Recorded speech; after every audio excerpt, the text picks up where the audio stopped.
Copenhaus pela terra, nessa guerra sem um cesso. Não queremos sua ordem, nem o seu progresso. É o que diz o trecho do samba enredo da Acadêmicos do Salgueiro, a escola que escolheu os Yanomami para homenagear na Avenida em 2024. Jogados à margem da sociedade, o povo Yanomami está hoje num estado de calamidade pública, resultado de anos de abandono dos últimos governos. Com Bolsonaro e a cúpula dele, a ordem e o progresso foram seguidos pelo lema de passar a boiada, incentivando o desmatamento e pregando o ódio. Não existe mais demarcação de terra indígena. Em 2022, o então presidente Jair Bolsonaro recebeu uma denúncia da ONU por violar tratados internacionais e ameaçar a população indígena. Sofrendo com preconceito da população, o avanço desenfreado do agronegócio e a negligência do poder público, os Yanomami ainda enfrentam uma difícil batalha: o combate a doenças como desnutrição, pneumonia, anemia e malária. Em 2020, a mortalidade infantil no território foi comparada a países com os piores índices do mundo. Em Brasília, uma outra luta. O Congresso derrubou o veto do presidente Lula contra o marco temporal. A decisão voltou ao Supremo, que já tinha votado contra o projeto de lei. A situação é grave, a solução é urgente, mas ainda há esperança. Nessa semana, a Justiça Federal de Roraima determinou que a União apresente, em até 30 dias, um novo cronograma de ações contra o garimpo ilegal na terra indígena Yanomami. O presidente Lula parece querer embarcar na luta. Criou o Ministério dos Povos Indígenas, liderado pela Sônia Guajajara, e subiu a rampa da posse com o cacique Raoni. Porque não é possível que a gente possa perder uma guerra para garimpo ilegal. Quinta-feira, 1º de fevereiro de 2024.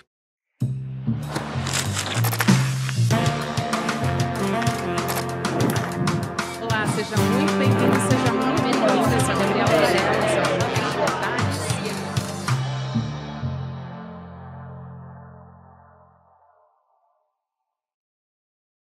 Olá, seja muito bem-vindo, seja muito bem-vinda. Eu sou a Gabriela Varela e esse é o Videocast em Detalhes. Aqui sempre com um convidado, uma convidada, a gente analisa uma temática, uma notícia importante do momento.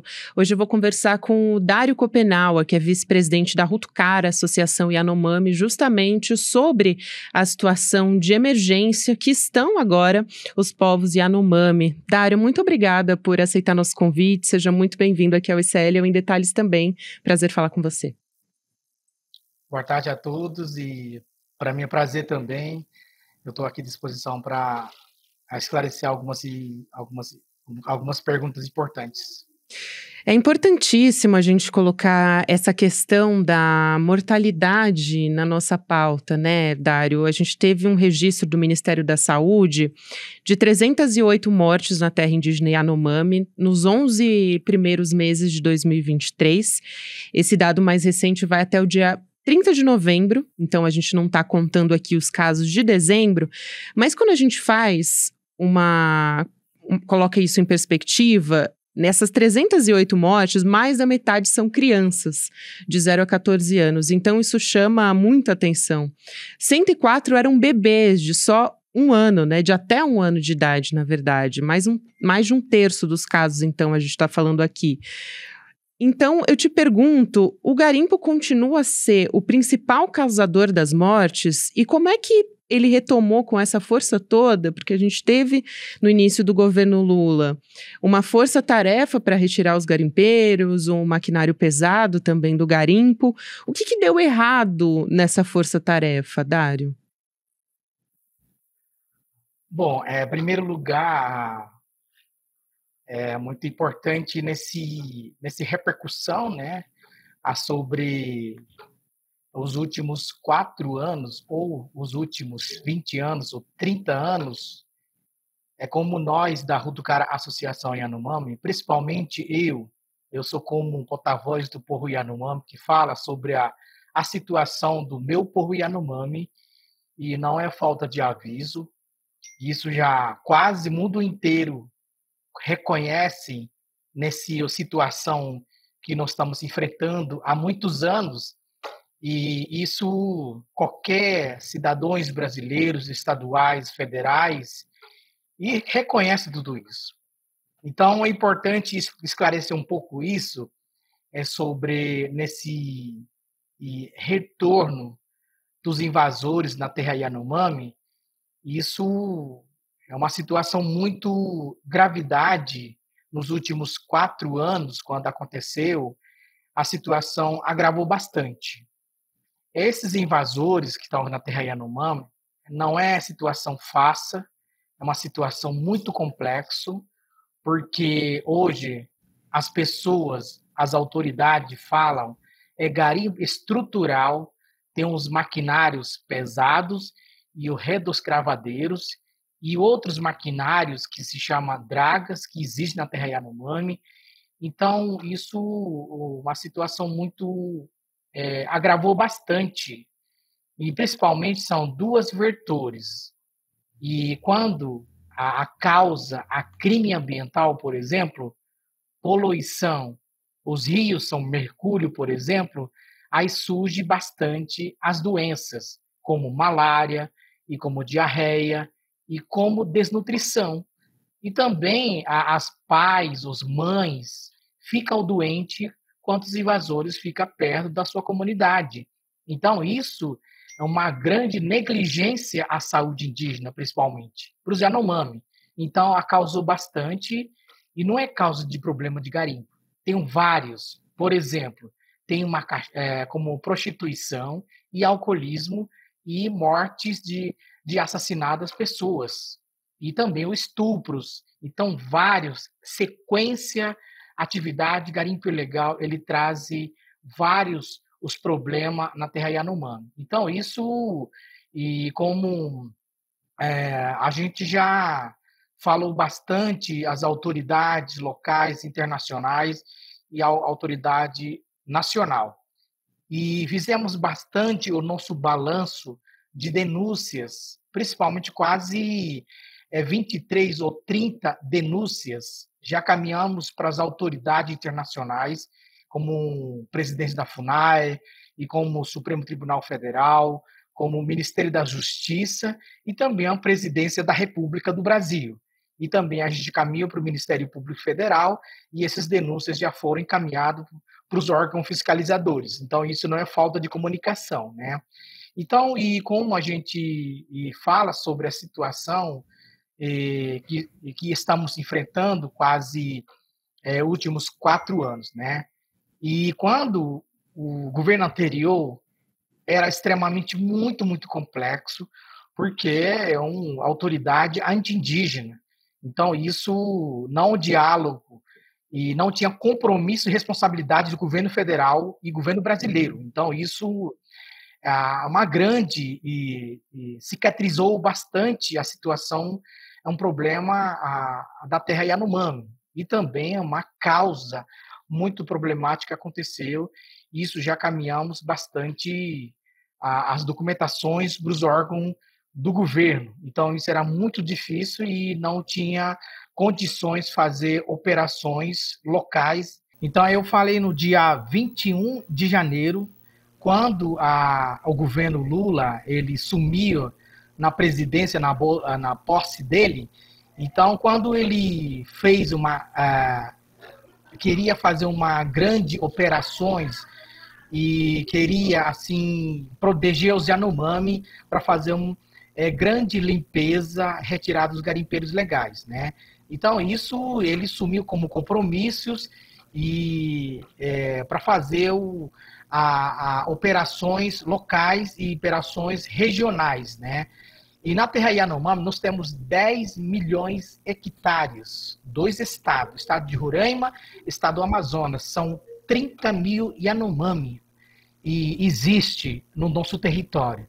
São quase 380 comunidades, 2 estados. Então, isso é uma população muito grande, e também a quantidade e o volume de mais de 20 mil garimpeiros estava presente as últimos 4 anos atrás. Então, isso é uma situação que estava muito grave, uma situação muito assim, movimentada dos invasores na terra Yanomami, no parque de Roraima. Então, uma situação que agravou bastante. Então, isso e a gente fez bastante o nosso planejamento, entregamos para o governo Lula para fazer uma desetrusão garimpo ilegal. Isso não aconteceu, porque é uma situação, o governo Lula ele pegou situação muito, muito precária e situação muito cicatrizes e bastante os invasores e bastante nossa terra Yanomami estava destruídas, quase 3 mil hectares foi destruída nos últimos 4 anos. E depois, final do ano, e foi destruída quase 5.420 a terra Yanomami foi destruída por garimpeiros ilegais. Então, a situação realmente agravou e a situação estava muito, muito ruim para a população Yanomami. Então, isso a atividade de exploração garimpo ilegal, ele traz a situação do povo Yanomami. Dário, tem muitos pontos importantes que você levantou aqui e eu quero te perguntar, o garimpo ele ficou mais agressivo do que na década de 90, quando o garimpo já existia. Foi por conta dos recursos tecnológicos? E aí eu te pergunto também, a gente teve essa força-tarefa no primeiro semestre de 2023, quando o governo Lula assumiu, justamente para fiscalizar o garimpo ilegal na terra indígena Yanomami.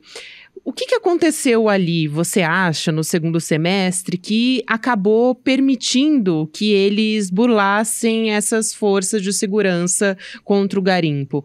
Foi um relaxamento das ações do governo federal ou foi esse mesmo garimpo que conseguiu recursos tecnológicos e avanços, né, adaptando as táticas, as maneiras de agir nesse território? E também, somando a isso, eu quero te ouvir sobre a presença do crime organizado e das facções criminosas na região, porque eu acho que isso também é fundamental para a gente entender tudo isso, né? Bom, quando eu, como Yanomami, estou analisando esse força-tarefa, né? Porque outros secretários e outras instituições locais, né?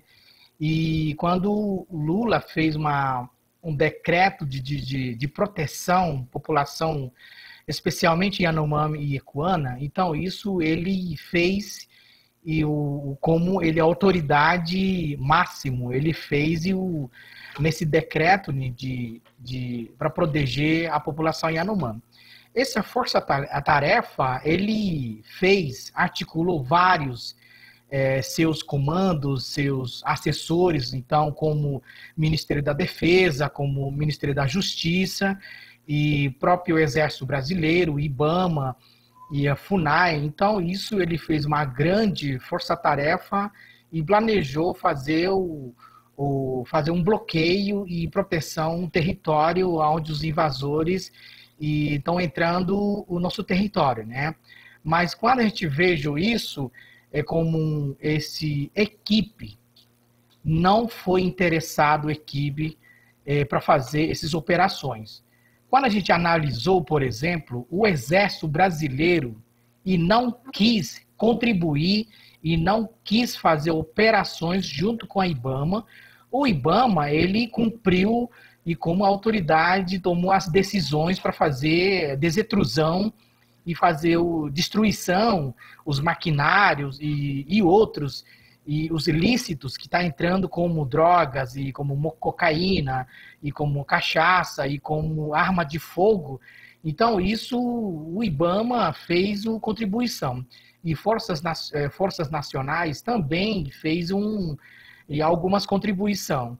Então, principalmente alguma instituição do governo não tinha interessado faça operações regionalizadas na terra Yanomami.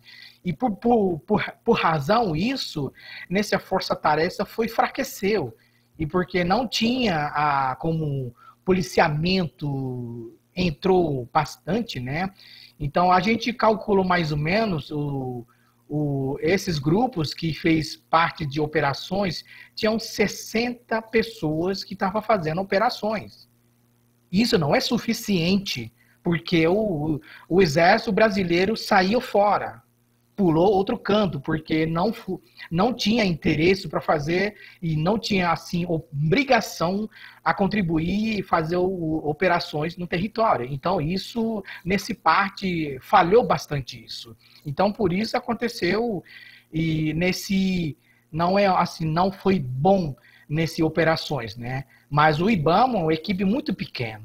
O IBAMA não tem helicóptero, não tem aviões, e a Polícia Federal não tem aviões também, e a FUNAI não tem. O único que tem as aviões pesadas, como helicóptero, é o Exército Brasileiro. Então, isso...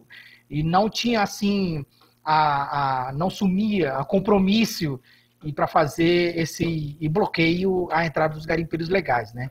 Então, isso aconteceu, por isso não deu certo. E tinha muitos invasores na Terra Yanomami, são bastante... quase mais de 20 mil garimpeiros na Terra Yanomami. Então, isso é uma situação muito calamidade que aconteceu aos invasores na Terra Yanomami, né? E o que você perguntou sobre a década de 80, né? Então, isso, nessa época, eu tinha 11, 12 anos, né? 12 aninhos, e olhando para trás disso, e o garimpo não era muito assim estruturante, não tinha muito tecnologia famosa, não tinha muito assim equipamento primeiro mundo, por exemplo, internet, Starlink, 30 pontos de internet na Terra Yanomami não existia. E tinha algumas garimpo artesanal. Tinha uma pateia, ou tinha algumas maquinários, eles furavam a pateia. E, então, isso não era garimpo estruturante, né? Então, por isso, é outra realidade que década de 80, né? Nessa época não tinha muito, assim, tecnologia que a gente utiliza hoje em dia, né? Então, não existia. Então, nessa época, né? Mas tinha muitas pessoas, tinha quase 40 mil na Terra Yanomami, uma invasão muito grande, e quase 20% Yanomami morreu e reduziram nesse violação do crime que aconteceu na Terra Yanomami, né? Então, isso... mas não tinha o garimpo estruturante, mas e tinha muito garimpo na Terra Yanomami, né?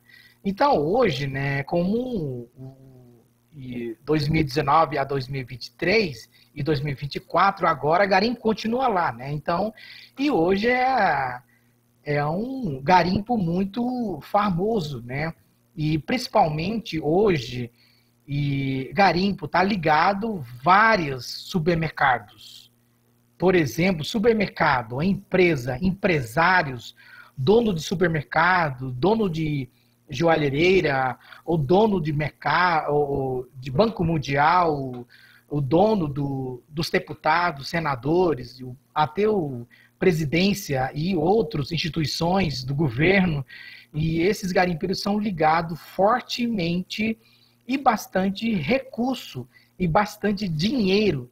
Bilhões e bilhões de garimpeiros estão intestinando e na Terra Yanomami. Tem helicóptero, tem muitos aviões, tem muitos maquinários, quase 1 milhão e 2 milhões de maquinários que utilizam e destroem a nossa mãe natureza, né?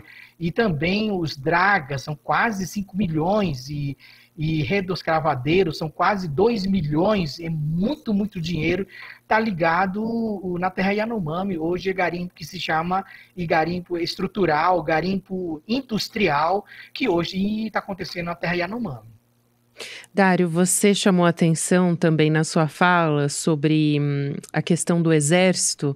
A Suma Uma, inclusive, que é uma plataforma de jornalismo também independente, que nem a gente, eles apontaram já uma falha na logística, por exemplo, ao levar cestas básicas nas aldeias, né, sem nenhum tipo de critério que levasse em consideração os milhões de reais que estão sendo lançados para tentar, né, levar toneladas de alimentos que muitas vezes acabam sendo abandonadas nos armazéns da cidade justamente por essa falha numa logística de distribuição. Agora, eu queria te ouvir, porque eu acho extremamente importante essa emergência em saúde pública pública que foi decretada.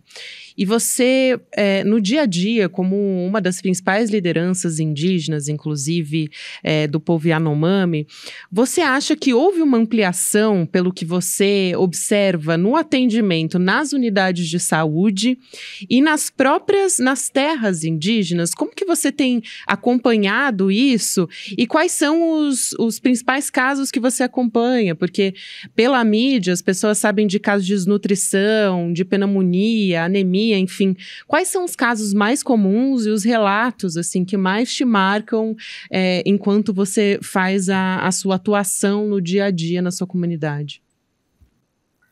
Bom, quando, como nós da Rotokara Associação Yanomami, e a gente já também fez parte também a denúncia muito gravidade, né, sobre a saúde pública, né?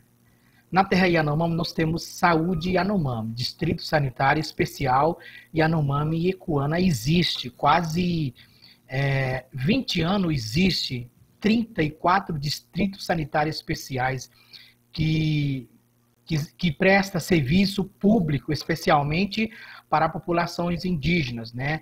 Aqui na terra Yanomami existe o Distrito Yanomami e Ecuana, né? Bom, então uma grande desorganização da saúde pública. Isso a gente acompanhou bastante sobre quase últimos 4 anos e também ele estava agravando bastante isso. Principalmente a nossa saúde negligenciou muito, porque falta de organização, falta de diálogo, falta de planejamento e falta de reestruturação da saúde na terra Yanomami e nas comunidades, e também falta de estrutura adequada, de qualidade, aonde o polo que atende a população Yanomami. Então, isso agravou bastante, né? E falando sobre isso, em 2019 a 2024, até agora, né? Então, continua uma situação muito grave.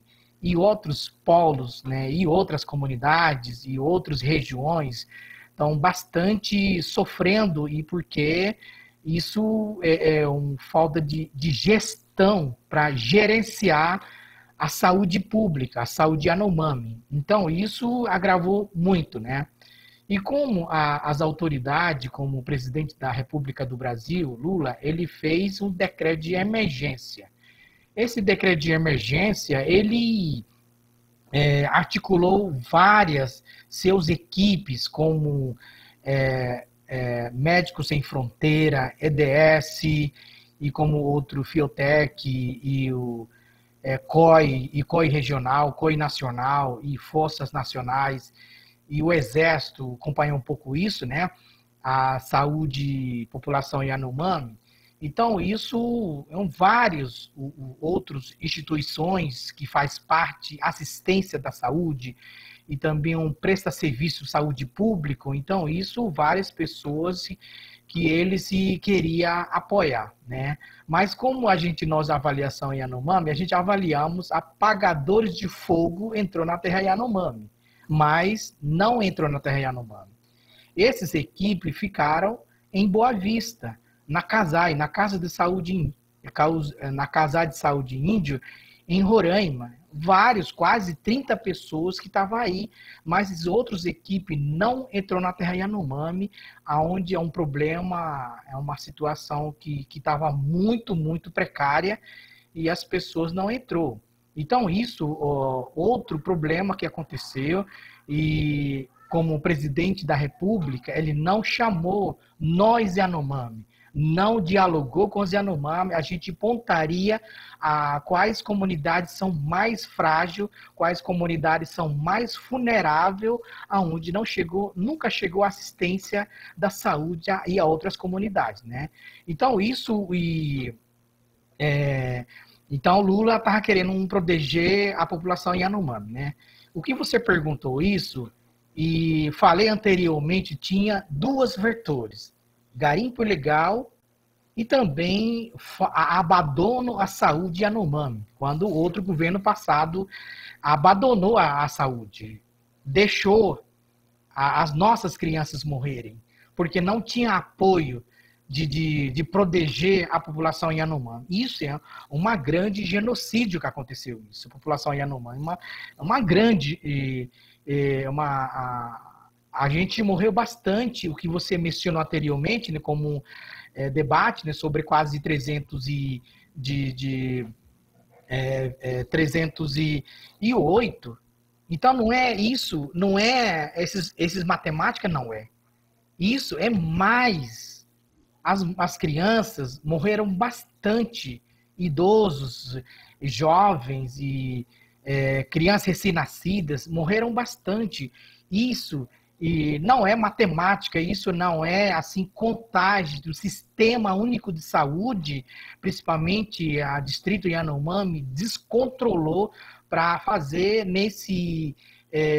fazer um tipo para colocar nos dados de epidemiologia e não registrou muito isso. Então, isso para explicar um pouco isso, porque morreram bastante. Então, isso e como quando o nosso território está doente, e também traz bastante doenças. Por quê? Abandona os seus filhos, porque os pais, as mães são doentes de malária, de diarreia, não cuidaram bem isso. Então, as crianças e os pais estavam doentes, então as crianças foram abandonadas e por isso as crianças agravaram bastante, que se chama a desnutrição. Então, isso, Garimpo ficou muito próximo. Garimpo estava quase em uns 5 minutos, de 15 minutos de lado da sua comunidade, e também a poluição dos rios, e as crianças estavam tomando água suja, e eles não tinham conhecimento, e essa água tem um mercúrio. Então, isso, a grande negligência, a saúde ficou assim morta, né? Então, isso aconteceu na terra Yanomami. Então, quando a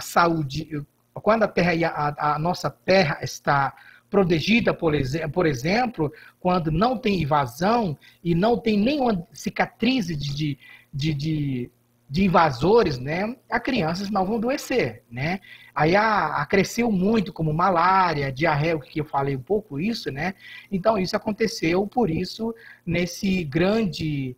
uma repercussão sobre as mortes e o índice de mortalidade aumentou bastante, porque falta de desorganização da saúde, outras comunidades estavam abandonadas e outras comunidades tomaram conta, a garimpo ilegal, pista e outros postos estavam fechados, e a diminuição dos profissionais, a população Yanomami. Então, isso é uma falta, reorganização e desorganização que aconteceu na terra Yanomami, por isso essa crise humanitária que está repercutindo até hoje. Fundamental essa sua fala, Dário. Quero te agradecer muito por você ter aceitado o nosso convite. Para a gente aqui no ICL, a gente vai continuar muito atuante, quer continuar conversando com vocês, porque para a gente é fundamental, como sociedade, que a gente passe por essa emergência de saúde, por essa situação de calamidade. Eu quero te agradecer muito por ter reservado um tempo. Eu sei que a situação está bastante complicada por aí, reservado um tempo para conversar comigo. Um abraço e até uma próxima. Tá, igualmente para você, muito obrigado nessa oportunidade. Eu sou povo Yanomami, que mora na aldeia, agora eu estou dentro do território, todos os dias estou acompanhando a situação que está continuando, gravidade, mas não melhorou nada, a nossa saúde continua a calamidade, então eu estou aqui à disposição para chamar a atenção da sociedade brasileira. E as portas abertas aqui para vocês todos. Um abraço, até mais.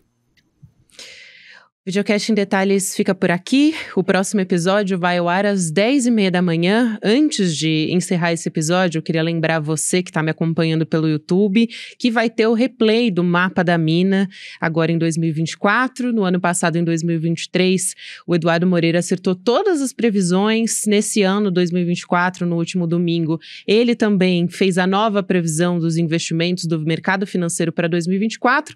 E agora você que não conseguiu acessar vai poder vai ter acesso a essa verdadeira aula que o Edu deu no último domingo, por meio do edu1.com.br/aula. Você faz a sua inscrição e aí garante a sua vaga para não perder tudo que ele compartilhou com a gente de graça no último domingo. Muito obrigada a você que me acompanhou até aqui. Agora você fica com o Mercado Investimentos, depois tem Rolê CL e às 6 horas da noite CL Notícias, segunda edição. Até mais. E aí, turma, que incrível o nosso encontro Mapa da Mina 2024, né? É impressionante como em pouco tempo a gente consegue falar de tanta coisa de uma maneira simples e todo mundo sair do encontro falando: caraca, entendi, como é que eu não sabia disso antes? E as previsões que a gente fez para esse ano acho que vão deixar as pessoas que assistiram muito mais bem situadas. Muita gente está pedindo para a gente liberar o replay dessa aula, porque talvez seja a aula mais importante do ano e a que mais ajuda na prática a vida das pessoas. A gente resolveu liberar o replay, está acabando o prazo para poder assistir, mas se você está assistindo esse vídeo ainda dá tempo. É só clicar no link que vai estar aqui junto com o vídeo, assistir o replay e no final as condições que a gente ofereceu para quem quiser fazer parte do grupo, que acompanha a gente essa questão econômica e de investimentos ao longo do ano inteiro, a gente vai oferecer as mesmas condições para você que vai assistir o replay, tá bom? Assiste e aproveita e avisa seus amigos e amigas que o replay está liberado para eles assistirem também, porque o prazo está acabando. Um abraço e boa aula!